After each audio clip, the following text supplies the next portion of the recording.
Salut, prieteni! Cu toții avem un scop în viață. Dacă ești la facultate, ai teme pe care trebuie să le termini. Dacă ai un examen, va trebui să te pregătești pentru el ca să-l iei. Dacă ești în căutarea unui job, va trebui să te pregătești pentru un interviu.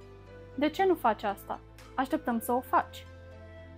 Nu ne ia deloc timp să decidem ce vrem să realizăm, dar apoi nu facem chiar ceea ce ar trebui. Există un sentiment inerent care îți spune că poți face asta mâine și că e în regulă dacă te relaxezi puțin pe Instagram, răsfoiești pe web sau vizionezi videoclipuri amuzante pe YouTube. În timp ce amânăm lucrurile pentru mâine, irosim timp azi și mâine nu vine niciodată. În videoclipul de astăzi să încercăm să înțelegem asta dintr-o perspectivă științifică, psihologia din spatele procrastinării și să găsim o soluție reală la asta. Astăzi vom vorbi despre lene. Întotdeauna am fost leneși, părinții mei încearcă să mă schimbe, dar și ei sunt lenți. Aceste persoane au o dorință puternică de odihnă. Nu se va întâmpla nimic în cele din urmă. Vei eșua în zona ta de confort. Mâine voi face ceea ce trebuia să fac acum 2 zile. Ce se întâmplă în capetele procrastinatorilor? De ce suntem așa cum suntem? Prieteni, în acest video nu vă voi ține o prelegere motivațională, pentru că cred că motivația este un fenomen de scurtă durată. Dacă te simți motivat după ce vizionezi un video, probabil vei lucra cu acea motivație câteva ore, sau în cel mai bun caz câteva zile. Dar apoi motivația se va prăbuși și vei înceta să mai lucrezi. Aici vom încerca să folosim știința pentru a ajunge la rădăcina procrastinării. Dr. Piers Steel este unul dintre cercetătorii de frunte din lume în domeniul științei motivației și al procrastinării. El studiază această știință de peste 10 ani. El crede că procrastinarea nu este o problemă care se manifestă exclusiv în această eră. Există de secole. Acum mii de ani, în 1400 înaintea lui Hristos, s-au găsit hieroglife egiptene care vorbesc despre asta. Un egiptolog de la Universitatea din Toronto a tradus următoarele: Prietene, încetează să amâni munca și permite-ne să plecăm acasă la timp. Aproximativ 600 de ani mai târziu, în 800 înaintea lui Hristos, un poet antic grec a spus ceva similar. În India, acum secole, Sfântul Kabir spusese celebra frază: lucrează azi în loc să o amâni pentru mâine. Lucrează acum în loc să o amâni pentru mai târziu. Dacă se întâmplă o catastrofă acum, când te vei pregăti pentru ea? El îți spune clar să nu amâni pentru mâine, nici măcar pentru mai târziu. Astfel, dacă totul se termină într-o clipă, nu vei putea termina ceea ce ți-ai propus. Acest lucru a fost reafirmat de foarte mulți vorbitori motivaționali de-a lungul istoriei, dar noi am devenit mai răi. Potrivit doctorului Steel, în ultimii 40 de ani a existat o creștere de 300-400% a procrastinării. Astăzi, mai mult de jumătate din populația lumii procrastinează. Ei procrastinează frecvent. Dar de ce o facem? Trebuie să săpăm mai adânc. Gândește-te la lucrurile pe care le procrastinezi. Când trebuie să te pregătești pentru un examen sau pentru un interviu de angajare, procrastinezi. Dar ai procrastinat vreodată în timp ce derulai pe Instagram? Sau în timp ce vizionai un video amuzant pe YouTube? Nu. Procrastinăm dacă este vorba despre un proiect de la birou sau pentru a face exerciții fizice. Sau dacă este ceva emoțional, vom procrastina. Când am nevoie să spun ceva important, când trebuie să-mi țin o promisiune, când trebuie să ajung la cineva, când trebuie să reconectez cu cineva, întotdeauna întârzi. În esență, procrastinăm când este ceva important, ceva care necesită mult efort fizic, mental sau emoțional. Înlocuim acea sarcină cu ceva mai ușor și mai interesant pentru noi, ar fi navigarea pe rețelele sociale sau vizionarea unui film. Aici, termenele limită joacă un rol important. Dacă există o dată limită pentru sarcina noastră în care trebuie să o finalizăm înainte de termen, procrastinăm până ajungem la termen. Să presupunem că trebuie să facem o prezentare și să o depunem mâine, chiar și dimineață. Vei simți să procrastinezi și să navighezi pe Instagram doar 5 minute înainte de a începe proiectul. Și suntem foarte familiarizați cu modul în care 5 minute se transformă într-o oră, fără să ne dăm seama. Aceste site-uri au fost concepute în așa fel încât, chiar dacă petreci puțin timp pe ele, te absorb și această perioadă scurtă se transformă într-o perioadă lungă. Mai mult, chiar dacă începi să lucrezi o oră mai târziu, vei fi flămând și vei începe să bântuiești prin frigider pentru a-ți recâștiga energia pentru a studia. Dar după ce ai mâncat, ai vrea să-ți creezi dispoziția pentru a fi productiv. Pentru a face asta, vei începe să vizionezi videoclipuri amuzante pe YouTube. Încă o oră risipită în asta și începi să te simți obosit. Deci, crezi că e mai bine să te duci la duș și să te împrospătezi înainte de a începe să lucrezi. Trec orele și ziua se transformă în noapte, iar apoi se declanșează o alarmă în mintea ta. Ai rămas doar cu 12 ore. Trebuie să o termin cumva. Când vine momentul de culcare, începi să faci prezentarea. Rămâi treaz toată noaptea și lucrezi la ea până în ultima clipă. Au fost realizate mai multe studii asupra studenților, precum studiul lui Ellis și Naus din 1977 sau cel al lui O'Brien din 2002. Potrivit acestora, aproximativ 80 până la 90% dintre studenți procrastinează, dar cel puțin la facultate ni se dau termene limită, astfel încât cumva să ne terminăm lucrările în ultimul moment. Dar ce se întâmplă când nu există termen limită? Prieteni, în astfel de cazuri, procrastinarea poate continua la infinit. Nu există un sfârșit al procrastinării, dar procrastinarea mai târziu în viață ar putea însemna că viața ta va fi plină de regrete. Dacă aveai un vis, să-ți dai demisia de la locul de muncă și să devii regizor, dar de fapt nu încerci niciodată să o faci. Ai fi auzit bătrânii spunând ceva de genul că vreau să devină foarte bun la ceva când erau tineri, dar nu au putut din cauza împrejurărilor. Ei spun că aveau visuri mari, adesea ei dau vina pe împrejurări. Dar ei știu că nu au încercat, acum sunt blocați cu un sentiment permanent de ce dacă. A procrastina în privința condiției fizice și a exercițiilor înseamnă că vei lua în greutate în cele din urmă. Nimic grav. Dacă începi să mănânci sănătos și să faci exerciții în câteva luni sau ani, poți slăbi din nou. Dar dacă continui să procrastinezi an la rând, într-o zi va veni ca o șocantă constatare că ai diabet și ți se va spune că trebuie să-ți pui un bypass. Unii oameni nici măcar nu primesc această șansă. Ei au accidente vasculare cerebrale bruște și își pierd viața. În afară de asta, consecințele procrastinării în chestiuni emoționale sunt grave. S-ar putea să visezi să-ți duci bunicii cu avionul într-o zi, dar acea zi s-ar putea să nu vină. Dacă continui să amâni asta, într-o zi vei afla că ei au murit. Ca urmare, vei rămâne cu un regret, dezamăgire.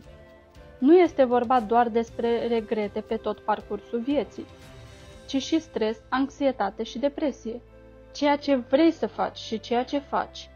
Dacă există o diferență mare între ele, va exista un conflict mental în interiorul tău. Acest lucru poate fi denumit disonanță cognitivă. Într-un studiu realizat la o universitate germană pe peste 1000 de oameni, s-au constatat că din cauza procrastinării există niveluri ridicate de stres, depresie, anxietate, oboseală. Un alt sentiment care însoțește procrastinarea este învinovățirea. Dacă nu suntem fericiți cu procrastinarea, de ce o facem?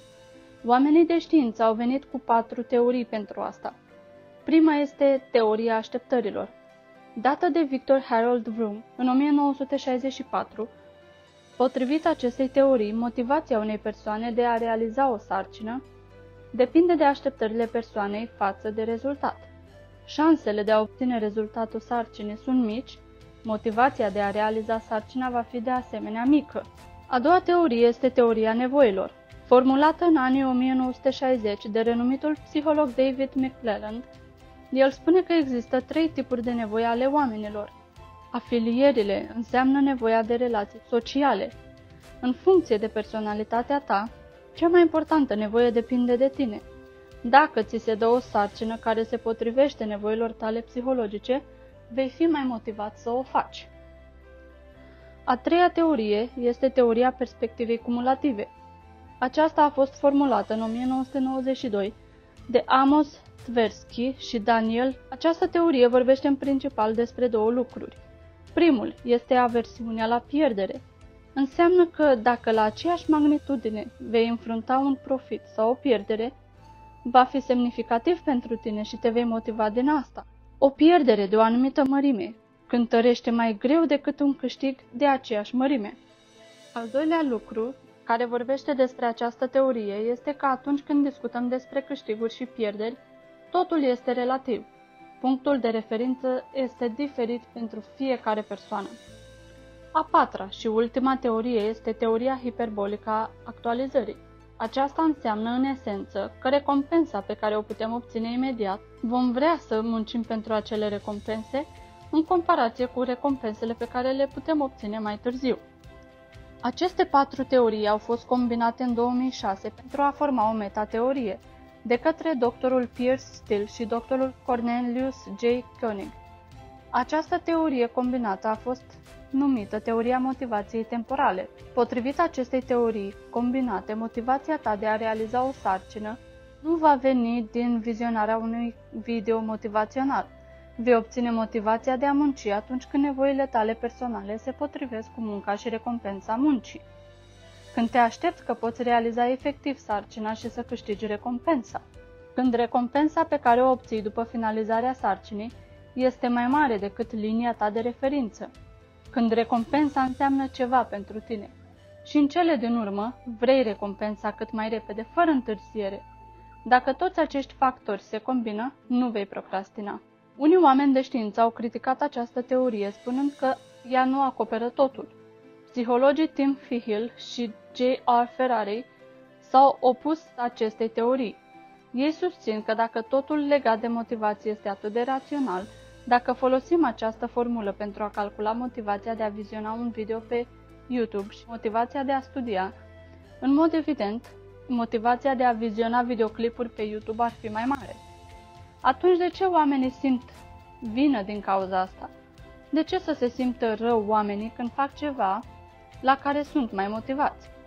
Acești doi psihologi au susținut că, în plus față de acești factori, mai există un factor care contribuie la procrastinare. Factorul frică de eșec. Ne este frică să eșuăm, de aceea procrastinăm. Soluția pentru procrastinare poate fi găsită în aceste teorii. Noile teorii care sunt văzute ca o contrapondere nu sunt împotriva teoriilor anterioare. Motivul real din spatele procrastinării poate fi oricare dintre acestea. Uneori este o așteptare scăzută sau nevoile care nu se potrivesc, sau chiar teama de eșec. Prieteni, ideea este că odată ce înțelegeți aceste cauze și le folosiți pentru a identifica motivul pentru care procrastinați, motivul pentru care amânați să lucrați la lucrurile la care nu ar trebui, atunci puteți elabora o soluție pentru voi înșivă.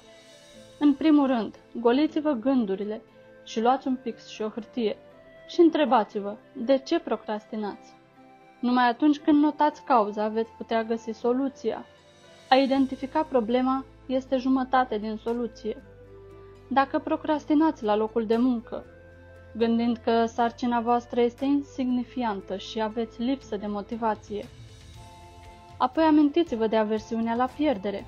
Amintiți-vă că dacă nu îndepliniți sarcina, s-ar putea să fiți concediați.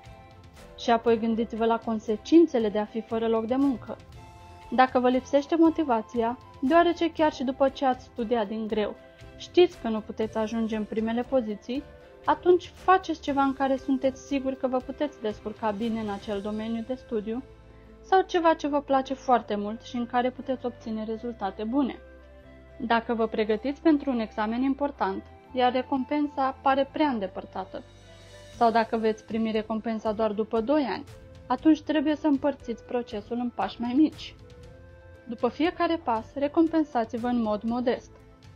Astfel, veți obține o satisfacție imediată. Dacă vă este frică să luați o decizie importantă, dacă vă este frică de eșec, amintiți-vă că a nu încerca este mai rău decât a eșua. Ne este frică de eșec pentru că avem atât de multă mândrie. Ne este frică. Dacă eșuăm, ce vor spune ceilalți? În 1995, Gilovici și Medvedev au formulat teoria temporală a regretului. Potrivit acestei teorii, acțiunile pot produce un regret mai mare pe termen scurt, dar inacțiunea va genera mai multe regrete pe termen lung. Dacă faceți ceva acum, s-ar putea să faceți ceva ce veți regreta pe termen scurt, dar a nu face ceva vă va da mai multe regrete pe termen lung. Dacă vă dați demisia și vă urmați visul, iar apoi eșuați, veți regreta mai puțin decât dacă nu ați fi plecat niciodată de la locul de muncă. Ultimul obstacol dintre procrastinare și voi sunt distragerile. Social media, telefonul, este ultimul lucru despre care vorbesc. Deoarece dacă celelalte motive și obstacole legate de motivație pe care v-am explicat sunt clare pentru voi, cu greu, dacă nu chiar niciodată, veți fi distrași de astfel de distracții. Dar dacă sunteți încă distrași de lucruri precum rețelele de socializare, ar trebui să vizionați acest video. Aici am vorbit despre modul în care puteți aborda în mod științific dependența de rețelele de socializare.